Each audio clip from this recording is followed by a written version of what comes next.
What happens when the oxygen sensors in a car fail? So, without further ado, what I'm going to do in this video is check or show what happens when there is a total failure in the oxygen sensors of the car. We already know that the oxygen sensors provide very important information to the computer, especially the oxygen sensor that goes before the catalytic converter. So, what I'm going to do in this video is in this vehicle I'm going to disconnect the oxygen sensor before the catalyst and also after the catalyst to see directly what happens. We're going to see if any fault codes appear and how it is handled, or what are at least the most noticeable symptoms initially when this sensor completely fails. This vehicle is not a new vehicle, it is a vehicle that is working relatively well normally, but it is not a new vehicle, it is a vehicle from 2001, which has an oxygen sensor before the catalyst and another after the catalyst. In the case of this vehicle, the two sensors are conventional or narrowband sensors. There are no wideband sensors on this vehicle, and we're going to see what happens when there's a total failure. Okay, I'm here where the sensor connectors are. This connector, as you can clearly see, is the connector for the oxygen sensor that's before the catalytic converter. It's right here on the exhaust manifold. This is its connector. The other one, the one over there, is the connector for the oxygen sensor after the catalytic converter. You can see that one on the bottom. So, I'm going to disconnect this one first, and we're going to see what happens first. There it is. I've already disconnected it. Okay, now it's time to start the vehicle to see what happens first. To begin with, the vehicle did start. That's it for starters. And as we can see, we immediately have the check engine light on the dashboard. As we can see, we're going to have fault codes right away. And right away, the vehicle's idle speed doesn't feel like it's failing. The idle speed feels normal. The vehicle is cold, as you can see. So, what I'm going to do is the vehicle starts to warm up, I'm going to connect the scanner to initially see what fault codes were registered, just like that. So, we already have the initial report. Let's see what it has. In fault codes, we immediately register code P0135 for the oxygen sensor heater circuit, in this case sensor 1, which was the one we disconnected. P0135, preheater circuit. And at the moment, that's what the scanner registers. 2 fault codes. So let's look at the live data. So here we have the live data. Let's look for the oxygen sensor. Bank 1, sensor 1. As you can see, it gives us a fixed value of 1.25 versus, as you can see, that's what happens when there's a total failure of the sensor. In this case, a fixed value, a default value that the system sets when it does not receive any signal and cannot confirm the circuits of either the sensor or the heater, since, as we know, this sensor has 4 wires and is going to be divided into 2 wires for the heater and 2 wires for the sensor. So, as you can see, the vehicle has already reached normal operating temperature. So, next I am going to take it for a test drive to see if the driving sensation changes in any way, if there is anything noticeable.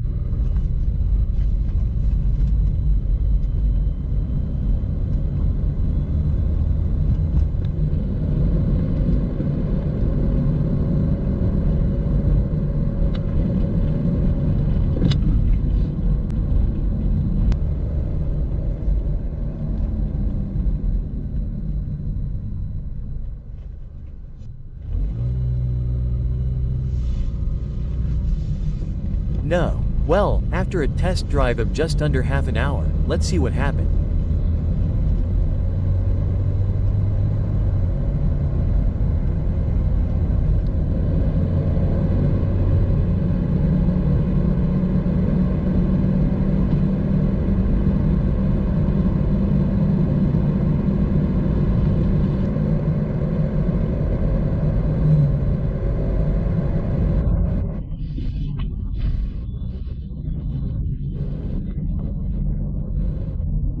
So, initially the vehicle feels normal, it works normally. In this case, it doesn't feel very different, it feels slightly more accelerated, but that's all, it's very little. As we saw initially, the car does start if that sensor is completely out of service, in this case disconnected. We are simulating a total failure. So, I already have the scanner here and we are going to see what the conclusions are. So, as we can see, we basically have the same data regarding the oxygen sensor.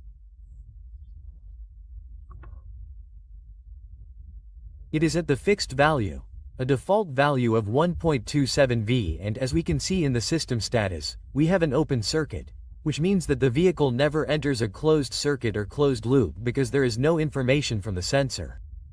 This sensor is very important for the computer to take control of both fuel optimization and control of pollutant emissions.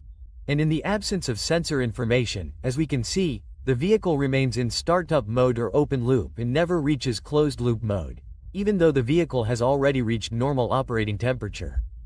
So, that is basically what we have with this short-term test, right? It is a long-term test, but in the long term what we would see is higher fuel consumption, undoubtedly more pollutant emissions, among other symptoms that will result from the lack of information from this sensor. Let's now go to the fault codes to see if any other fault codes appeared. Now, let's quickly see what's happening with the other sensor after the catalytic converter. As you can see, we have the preheater code. That's all we have. There's nothing else for now. So, I'll finish with the oxygen sensor before the catalytic converter. So, next, I'm going to connect the sensor, I'm going to clear the codes, and now I'm going to disconnect the oxygen sensor after the catalytic converter, which is what I'm going to do next. Okay, I've already connected the sensor, I've already cleared the codes. There are no fault codes at this point. So, what I'm going to do next is disconnect the other sensor. As you can see, the connector is right there. So, I'm going to disconnect it and let's quickly see what happens. It won't take me long. As you can see, I've already disconnected the sensor. In this case, it's the other sensor, the one that goes down, the sensor after the catalytic converter. So that it doesn't come loose here, I'm going to put something here to tie it down. I don't want anything to happen with the vibrations, I'll assure you. Okay, I've already disconnected the sensor. Next, I'm going to start the vehicle and we'll see what happens.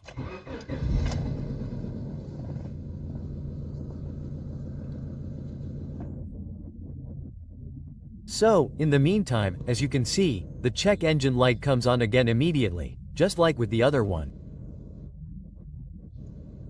The vehicle started normally again. So, let's go here to the scanner and see what codes appeared. In this case, it's code P0141, which indicates a fault code in the oxygen sensor preheater circuit. In this case bank 1, sensor 2. That's what we have corresponding to the oxygen sensor after the catalytic converter. In this case, we only have one bank, since it's a 4-cylinder vehicle. So, as you can see, that's what we have initially, very similar to the other sensor. Let's now look at the live data to see at least the most basic information, initially. So, as we can see at this point, the vehicle is at normal operating temperature. That's something important. Next, we're going to look at the status of the fuel system. In this case, it's closed. Here we see the first difference, and as we can see in this case, when this sensor fails, the vehicle does enter a closed loop, which indicates that the computer does take control of fuel optimization and pollutant emissions of all the systems to reduce pollution. So, we already saw a difference there. Let's see. In this case, we look for sensor bank 1, sensor 2. Here we have it. And as you can see, we have the same as with the other sensor. We have default values, in this case of 1.27 volume. So that's what we have. Next, I'm going to take a test drive. I don't expect anything to happen on the test drive, but I'm going to do it. I'm going to do the same test drive that I did for the other one. I'm going to do it for this one, and after that, I'm going to finish the video.